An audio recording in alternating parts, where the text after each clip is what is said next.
Halo, Assalamualaikum warahmatullahi wabarakatuh. Saya Ahmad Labib, anggota DPR RI dari fraksi Partai Golkar, daerah pemilihan Jawa Timur 10, Lamongan Gresik. Saat ini kalian sedang menyaksikan program Di Balik Kursi.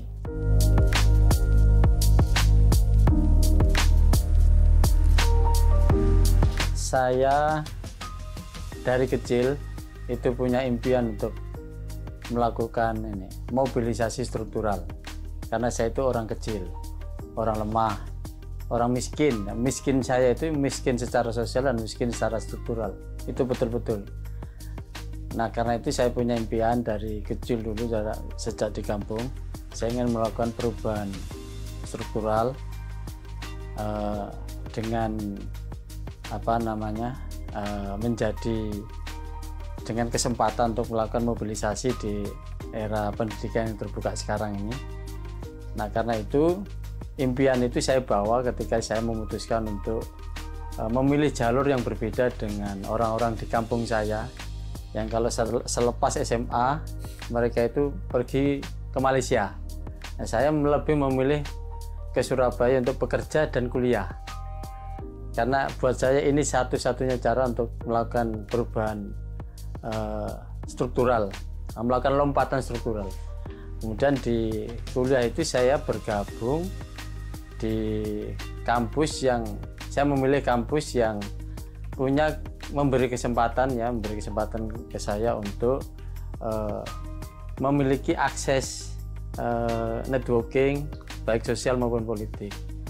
Nah, karena itu saya kemudian masuk ke Universitas Muhammadiyah Surabaya, karena yang saya tahu Muhammadiyah itu punya banyak jaringan dari pusat sampai ke daerah.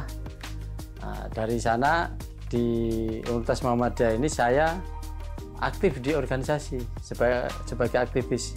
Nah, impian saya semasa kecil itu terasah di situ untuk melakukan perubahan struktural. Saya mulai menghapus jarak kemiskinan struktural itu dengan memiliki banyak akses dan networking dengan tokoh-tokoh politik, tokoh-tokoh bisnis di dunia kampus, dan menjadi aktivis di situ. Nah, ini mengasah sesungguhnya dunia aktivis itu ya dunia politik, sehingga bagi saya politik ini memang jiwa saya dari sejak dulu. Karena itu pilihan ke DPR RI dan di politik ini ya memang pilihan dari kecil. Kalau aktivisme dan dunia pendidikan dengan politik itu nilainya sama. Ya, nilainya sama itu artinya apa? Ketiga bidang ini tidak murni berbicara pribadi, berbicara kepentingan pribadi. Jadi ada kepentingan pribadi sekaligus kelompok di situ.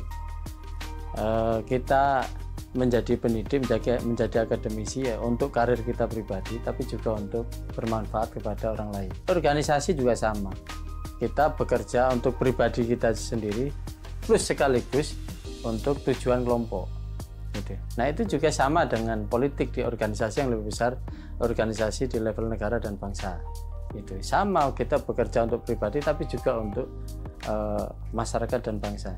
Sesungguhnya sama, tidak ada perbedaan. Kalau bisnis ya 80% untuk pribadi gitu. Itu aja ininya, perbedaannya. Challenge-nya di politik itu persaingannya lebih terasa. Kalau dalam bisnis kita perbanyak kawan dan teman gitu ya. Banyak kawan, banyak teman, banyak uang. Dalam politik betul juga ya, banyak kawan, banyak teman, oke. Tetapi challenge untuk nuansa persaingannya itu lebih terasa, lebih panas, lebih nuansa combatingnya, saling bertarungnya lebih terasa di situ. Kalau dalam dunia bisnis, dunia akademik, kita masih merasa suasananya itu adem, suasananya tidak panas, sesama kawan itu bisa berkawan dengan tulus, itu kelihatan. Nah, kalau dalam politik kadang-kadang kita berteman itu karena kepentingan. Nah, Tapi saya pribadi itu tidak ingin larut dalam suasana politik yang panas, yang berkawan secara tidak tulus begitu. Saya ingin di politik pun suasananya juga suasana yang sebagaimana kita berkawan di bidang-bidang lain yang tulus dan penuh kejujuran, tidak kamuflase dan tidak berkawan karena kepentingan politik. Itu satu, memang ada kesukaan terhadap partai ini, terhadap Golkar ini, karena partai ini cenderung lebih terbuka gitu, cenderung lebih terbuka, dinamis gitu, dinamis, dan memang takdir. Kenapa saya bilang takdir? Karena saya ini kan berangkat dari orang kecil. Ketika mau masuk ke partai sebesar ini, nyalek itu pun kan susah. Nah, ada perahu yang membawa saya ke sini, yang mendekatkan saya ke sini, ke Partai Golkar, ketimbang ke partai-partai yang lain gitu. Ya kalau ke partai-partai lain mungkin saya juga bisa, tapi jalan menuju Golkar itu lebih terbuka ketimbang jalan ke partai lain. Dan itu antara ketertarikan pribadi dengan jalan menuju ke sana ya ketemu gitu, ketemu di satu titik yang sama, makanya saya memilih Golkar gitu. Betul, peruntungan jodohnya ini antara takdir dan kesukaan. Nah, dan kecintaan itu bertemu.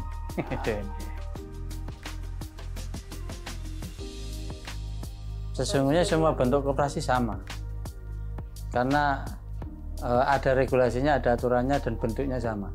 Yang berbeda, yang harus berbeda kinerjanya. Menurut saya koperasi sekarang ini harus mampu beradaptasi dengan perkembangan digital dan perkembangan AI.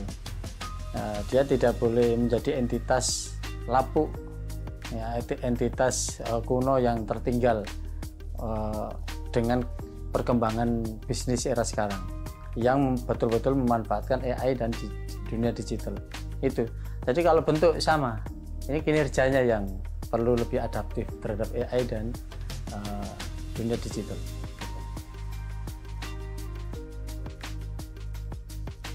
Memang seharusnya pembangunan itu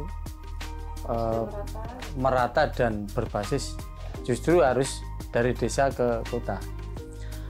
Saat ini memang ada kesenjangan yang luar biasa. Investasi itu cenderung, uang itu cenderung berputar di kota-kota besar. Nah, ini yang harus diubah. Sekarang uang itu juga harus mulai beredar di desa-desa. Dengan banyak uang beredar di desa, nanti pembangunan akan merata. Nah, adanya BUMDes, adanya dana desa, ada koperasi desa kelurahan Merah Putih, itu sesungguhnya untuk menjadi media untuk memeratakan perputaran uang, terutama di level desa dan kelurahan. Nah, itu salah satu yang menjadi program atau tujuan bersama di Komisi 6. Jadi mendorong bersama-sama agar koperasi desa Merah Putih ini, koperasi desa kelurahan, kan itu koperasi desa Garing Kelurahan Merah Putih ini berkembang menjadi entitas usaha bersama, usaha komunal, usaha komunitas di desa, di level kelurahan dan desa, agar menjadi lokomotif perkembangan pertumbuhan ekonomi di desa. Kalau itu berkembang dengan bagus, itu akan menjadi pertumbuhan ekonomi yang merata, karena ada 75.000 atau 80.000 koperasi itu.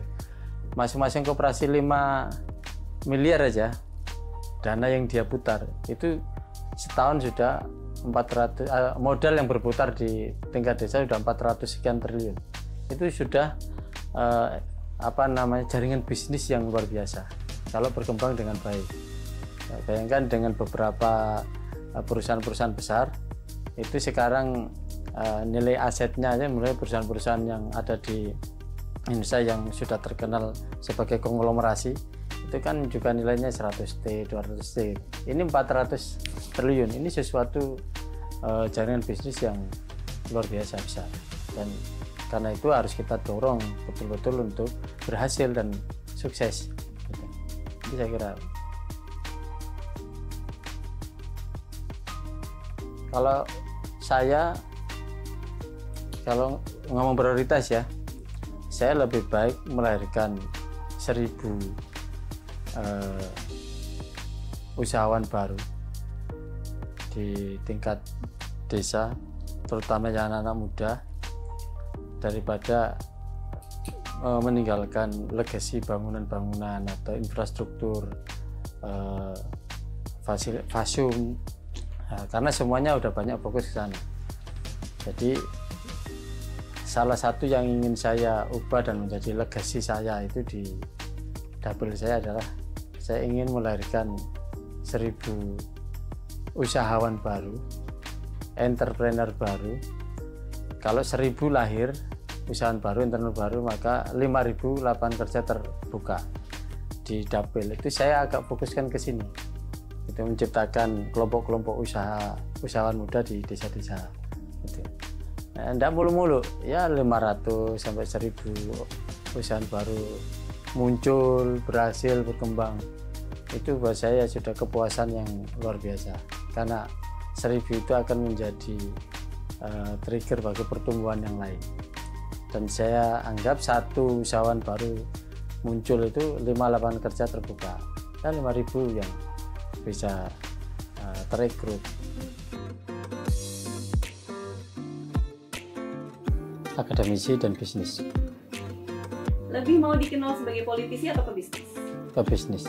Sedangkan Bapak sekarang ada di dunia politis. Tapi saya tetap bisnis. Orang kenalnya saya orang bisnis. Oh, tetap mau dikenal bisnismen. Ya. Saya memang suka di kampung. Dan alasannya jelas. Selama ini saya tinggal di 2 tempat. Satu di kota, di pusat kota, satu di kampung. Jadi setiap akhir pekan saya pasti pulang ke kampung. Jadi saya bisa merasakan di 1 minggu itu saya ngopi 50.000 untuk 1 orang dan 50.000 untuk 10 orang.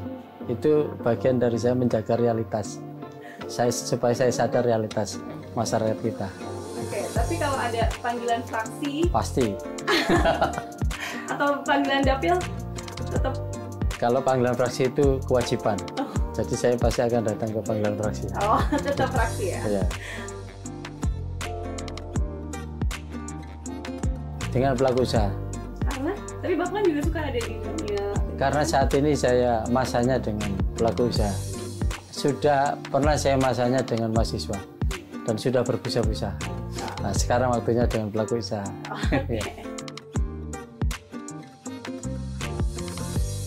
Harus UMKM lokal. Karena UMKM lokal pun kalau dibina dengan baik juga bisa menghasilkan produk yang murah dan berkualitas. Wisata Bahari Lamongan oke. Sudah punya WBL, sudah punya brand dan bagus. Dia Jatim Park 3 ya.